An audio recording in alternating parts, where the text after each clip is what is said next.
Hello and welcome to the socialworldpodcast.com. Your host is Dave Niven. Today's show is sponsored by David Niven Associates. Welcome to the Social World Podcast. I'm Dave Niven and I'm very pleased to have your company again.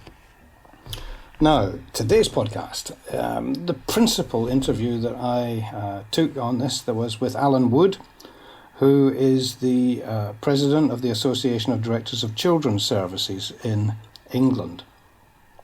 And he's also children's director in the London Borough of Hackney, and prior to that he was the chief executive of the Learning Partnership, which was responsible for all education in Hackney. And he also has been credited for a decade's worth of turning that borough's education delivery round from failing right through to being very successful. Now, he's also no stranger to controversy, and I'm sure some of you will remember some of the comments that were attributed to him, and I've challenged him on that and asked him to explain it more. But it is a good interview, and I'm sure you'll find it fascinating.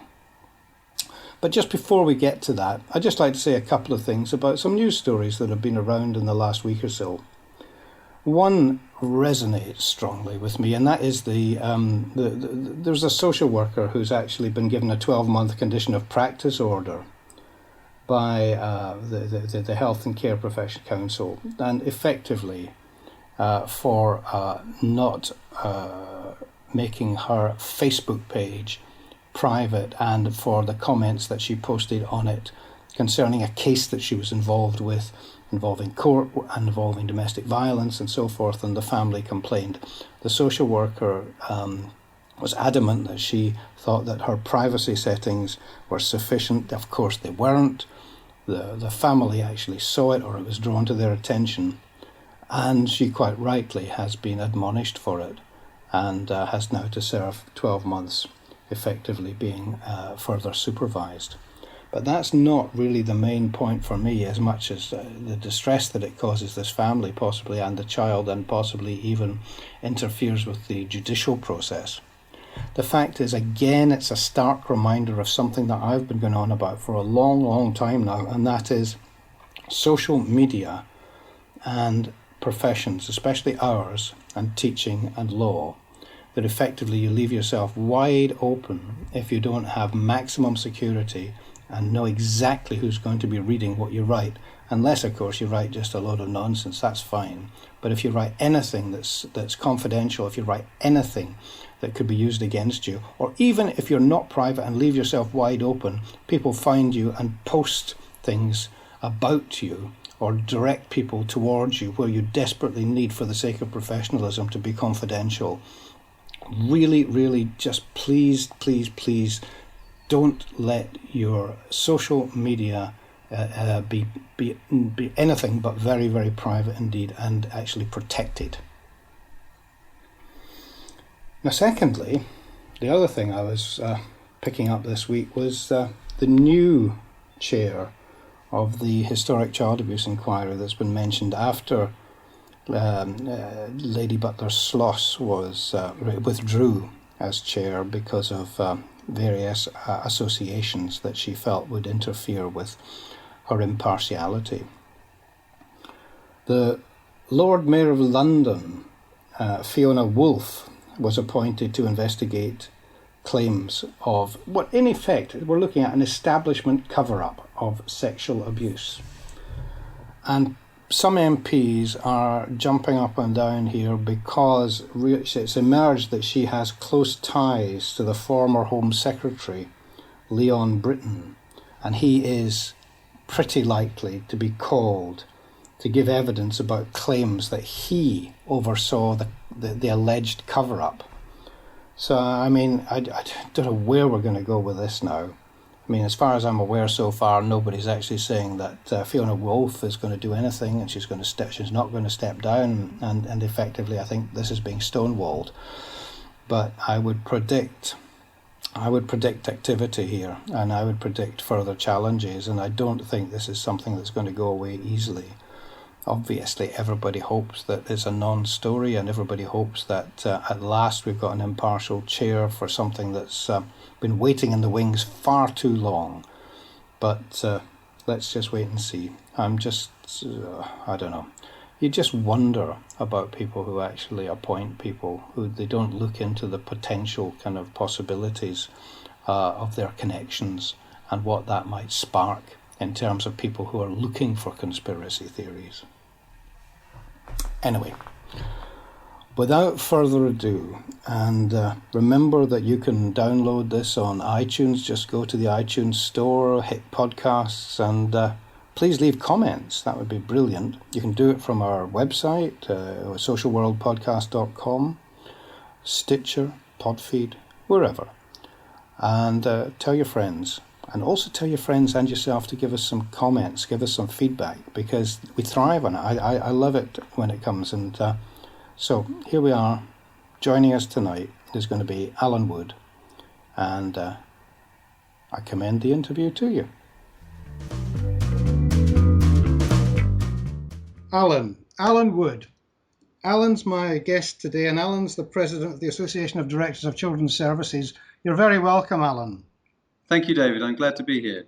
Now, just for people listening, a little bit of history here, that up until 2012, you were the chief executive of the Learning Trust, which for 10 years you had been the chief exec of and responsible for all education in the London Borough of Hackney, which it is said was considered to be the worst authority for education in the country before you took it over, and you were given an awful lot of credit for turning that round.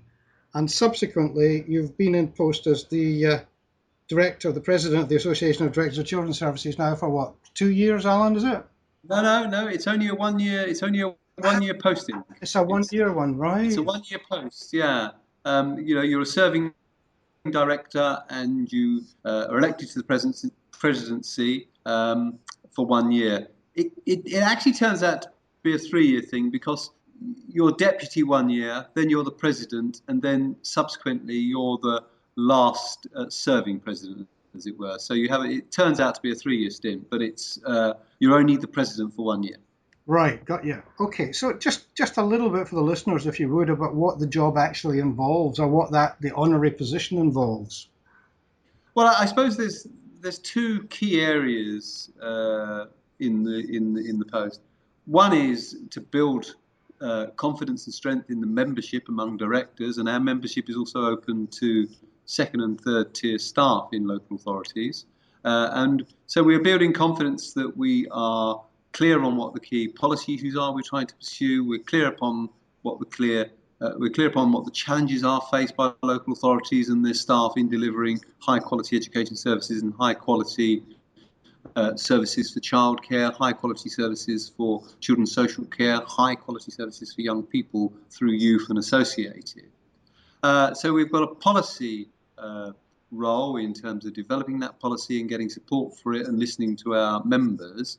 And then we've got a representational role, and as president, I represent the association in national discussion with the Secretary of State, with ministers, with the chief inspector, with the heads of other agencies, the police, etc. So we've got a representative role there, and we, by virtue of that, play our full role in many, if not most, of the national working groups and working parties which are working in our area of expertise. So they're the two broad roles that we have, and I think that we're making a reasonably good fist of advising government, of discussing with government what their initiatives are, and providing strong and sometimes critical comment on what their proposals are. And I think we're valued because of the contribution we make. High profile stuff indeed. And I think recently that's also meant that what you say is taken quite seriously and spread around a lot. You're obviously well aware, because a recent event, you gave an interview to The Guardian in which you criticised, it seems, some of the status, if you like, or the questionable skills of newly qualified social workers coming through. Do you want to just expand on that? Because I think it caused an awful ruckus around the social work education community. Do you want to say a little bit about that interview? Yeah, I think, as I've said before, it was a wide-ranging interview, and I was very relaxed. And perhaps the language I used was not the most diplomatic language, but I think the general point that I was making, I would make again, and that is that despite the fact that the schools of social work education provide high quality social workers, there's too many that come out from the schools who are insufficiently prepared to make best use of their first year in social work. So despite the additional year of supported education, for example, we've still got people who are saying they are completely unprepared and unsure of these issues. And, directors individually have made clear to me prior to that interview with The Guardian and subsequently that they are still concerned about inconsistency. They're concerned that too many students are not being well enough prepared by all of the schools of education. And my argument is, at a time when we've got a chief social worker who is bringing national attention to the skills and the key requirements of social work and social workers, we need to do more to understand how we arrive at a position where the quality of social worker coming out of education into practice is much, much higher. And I think there's lots of ways of doing that. I think the traditional model has changed and will continue to change, of people doing their CQSW and coming straight out, having done a little bit of placement practice. What I think a lot of people are talking about is how you can design courses in partnerships between higher education and local authorities, where, as it were, the majority of the time of the students is actually working in the local authority, working as a group, and learning from some of the approaches, some of the models that we've developed in education, and some of the interesting things that are also happening in social work now. Step up to social work and front line. These are, I think, really interesting models with a different way of inculcating into students the absolute core and key skills of social workers, which we have to have access to make sure that children and families and adults, supportive adult social work, benefit from that expertise. Okay, can I just then take up a couple of the points you've made there, because I mean, you're quite well placed to have these kind of views about and hear from your colleagues, in children's services, as it were, up and down the country, other directors, about what their views are about newly qualified workers. My thing always is I'm always kind of being asked to comment or talk about this problem or that problem or this scandal or this child abuse matter or whatever, in various media. And it almost feels like a sort of a drip, drip, drip in terms of the public perception of the image of social work. Is there any kind of thing you'd like to say about the morale of social workers in terms of how we should be helping that image in the community, as it were? Because obviously, what you're saying, I'm sure, is heartfelt. But there could be argued to be a downside to that with other social workers hearing what you're saying. I think that's a very important point.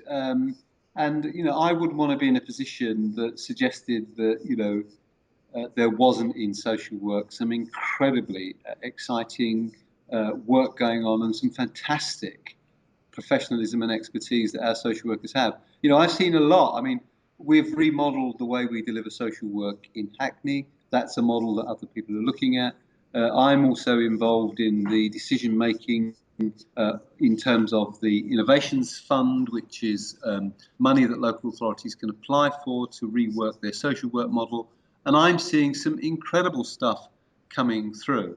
But traveling around the country, talking with people, I've seen, even in some places which are causing headlines because of their general poor performance. So, for example, when I was in Doncaster, talking with frontline social workers there, I was struck by the number of social workers and social work leaders there who were doing an absolutely stunning job, really fantastic job against quite complex and difficult odds. And no one should be in any doubt that in this country at this time, there is some incredible work going on with our social workers. I suppose the point I'm making, David, and the point I didn't make well enough in that article was, if we can do it for, a good number of our social workers, then we should be able to provide the support and the training and the development and encouragement for all of them. But that's not the case. Do you think it's funded well enough, Alan? I think, what's evident is that local authorities have been protecting funding for frontline social work with children and families. We're moving into a period where that's not necessarily going to be the case. And I think we're all worried about that. And as you know, when people start having squeezes on budgets, they start to look at the volume of training and development they're providing, the quality of training and development, and perhaps saying to themselves, well, we can't afford to do that, because if we do that, we won't be able to afford the same number of social workers. I think that's a fundamental mistake. I think the commitment we make to people's ongoing professional development, the people we make to ensuring that they're continually refreshing and renewing and learning new skills, is an absolute essential ingredient for the best social work. So I think we find, just like we find with teachers, that people might talk about pay, people might talk about issues like that, but where you get people staying is where the model of social work includes significant support for the professional development of social workers and high status for the activities social work undertake. I think in those areas, you find people staying and you find people wanting to go there. I think it's in the areas that see this as a numbers job, just getting people in and filling up spaces, that's where you see continuing problems with numbers and continuing reliance on temporary staff. Yeah, because agency staff do make up quite considerable numbers, and more so in more times of crisis up and down the country. And there are a lot, as we all know, of very good agency staff. But obviously the downside of that, and they would be the first to admit it, is consistency in terms of service users. I think that's right, and I think we need to do. I think we're in a world where we're not just seeing lots of local authorities challenge the traditional way that social work has been delivered and the traditional way social workers have been supported working with children and families. I think we're seeing people challenging the boundaries as well. Saying, well, actually, are there different ways of dealing with this? I don't think that for example, the social work practices where there were 6 models. I feel slightly kind of disappointed that we didn't learn more there. 1 or 2 of them worked really well, and one of them has developed in Staffordshire. But that idea of groups of expert social workers working together as a collective, as a practice, delivering social work for children, I thought is really exciting. I think ideas like, I've been involved in Doncaster, and ideas like the, independent trust in Doncaster, these sorts of things I think are interesting contributions. The reason I think they're interesting, David, is because they centralise the importance of social work and say, look, our business is social work, and the way social work changes opportunities for children and families. And it's, we're not focused on a whole range of things. We're focused on that. And I think these are really interesting times. What's your gut feeling in terms of these innovatory things you've talked about? Is it just a slow start, or have they stalled? I don't think they've stalled. I think, I think there was a bit of a delay in getting the programme up and running so that people knew what it was. And I think that was because, ministers and officials were trying to work out how much money they had. But, the papers and the ideas that people are coming forward with for funding are really very challenging and very interesting. I mean, anybody who hasn't put their application in yet, get it in September the 19th. But we're seeing, I've seen at least a dozen bids from local authorities who've got some really thoughtful and imaginative ideas about how they want to change the way they deliver social work, and, just asking for some support, some finances to do that. We're seeing proposals coming forward from academics about, how you can bring about change in complex situations where, authorities perhaps aren't doing as well as they should be doing, how you can take social work expertise to another level. We're seeing some really interesting ideas as well around provision for adolescents, where there's a bit of a crisis, I think, at the moment in terms of what to do with very, challenging and challenged young people on the edge of care or in care. So I think I truly think, David, it's an interesting time, and people are saying, let's not throw the baby out with the bathwater, but let's see if we can change the water a bit here, to see if we can get some new ideas coming forward which take account of some of the financial challenges and some of the financial difficulties that we have. I just wonder about the status of social work and how that impacts on the wider world's enthusiasm for supporting social work innovation. It's always seemed to me, and ever since I was heavily involved as when I was chair of BASWA, for example, many years ago, effectively we seem to be still talking the same things in terms of the image of social work in the community. And when I took people to, sorry to interrupt you, David, but I think one of the problems we've had is that social work lost its way. And I think what people weren't really clear about what social workers did. Are they the people who fill in a form for you and get you some welfare benefits? Are they the people who write to the housing department to get you a new flat? Are they the people that kind of talk to the school about stop excluding the kid? I remember when I first when I first came to Hackney, and I've been in Hackney quite a while. When I first came, I wanted to know what was happening with social work for kids who've got a disability. And I went to visit the social work teams, and they were stuck in a building not attached to anything else. And it was a former children's home, and so they were all in a little room themselves, a former bedroom. And I went round talking to them, and I wanted to know, what was the social work they were doing? What was it they did? And okay, maybe it was bad luck and I got them all on a bad day. But what was clear is they weren't really social workers. They weren't really doing social work. They were welfare officers. They were trying to, access families to grants for, new facilities in their home. They were trying to access families to, different accommodation. But there was no real description of what they were doing in terms of interacting with the family to bring about a change in behaviour or a change in perspective or perception, and how the family could more effectively work together with the child who had a difficulty. It was really quite fascinating, and I thought to myself, well, hang on, this is a bit weird because you don't need social workers to do this sort of stuff. Mm-hmm. And I think, workers did lose their way. I think leadership was not good enough. I think there was poor clarity about what we wanted social workers to do, and we wanted to dump things on them. I think it's only in the last few years that we've begun to see people saying, hang on a minute, that's not right.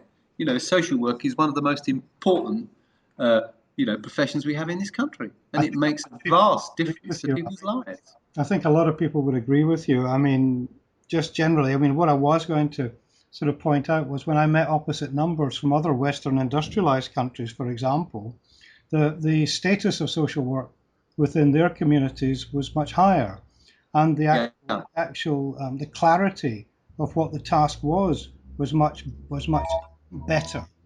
And again, as you say, I think there's a lot of people here that would agree with you, and it has been changing, but it still needs more over the last few years in terms of getting rid of the direct work with children, for example, that seems to have been farmed out so much to the voluntary sector. This is probably going to be equally controversial to things I've said about social work education, but in a funny way, I think there are other, paraprofessionals that we need to develop to work, to do some of the things that social workers do, so that we can have, perhaps a smaller number of social workers, but of a much higher status, working, directing and coordinating the activity of others, but also being involved in direct work with families and children and bringing about change in a therapeutic context.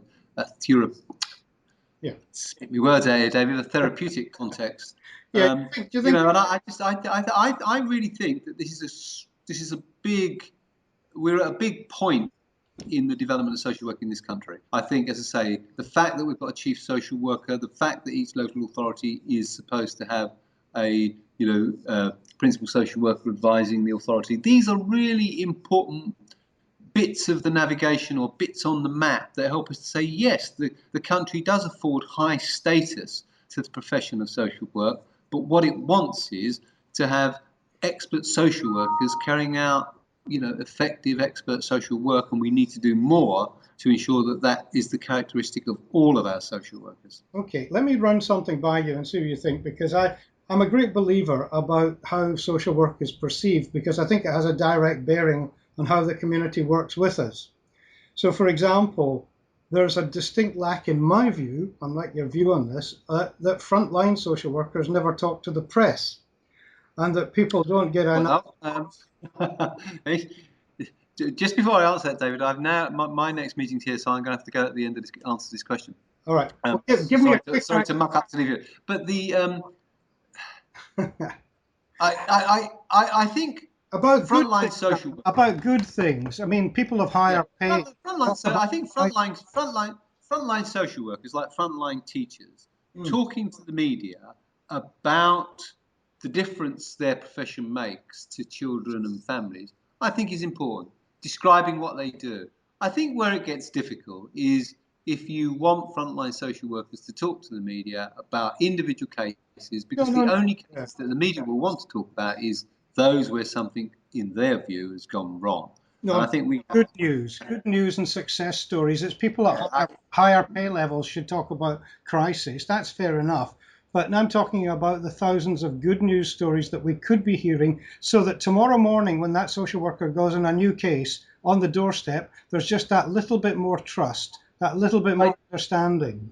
I think we need to do more to publicise what social workers do. One way of doing that, an effective way of doing that, is to have, good social workers in front of the media, talking to the media. Okay. Whether that's radio, TV, or newspaper. Quick last word. What would be your message to the social work community? Quick last word. The quick last word would be this. We're in really important times for social work to demonstrate how important it is to the rest of our society to change opportunities and change lives. Don't get blown off course by all the talk about resources. Don't get blown off course by all the kind of stories about where things have gone wrong. Focus on the wonderful things that are happening and how we can take them to a higher level. Alan Wood, thank you very much indeed for talking to us. Thank you, David. Well, I hope you agree that that was quite wide-ranging. Some of your comments you might not. Some of his comments you might not agree with. Some that I hope you think are perfectly well worth repeating. In terms of the professionalism of social work, in terms of the social workers that he praised, in terms of the profession that he obviously has a passion about. So give me your feedback. I really would be interested in that. There is SpeakPipe, which is a one-click service beside this podcast that you can just leave a message. And either we'll include you in the next podcast when we're giving feedback, or at least reflect your comments. Other than that, as always, my thanks to Alba Digital Media for making this possible and for their professionalism. And, I look forward to seeing you next time. Thanks ever so much for joining me.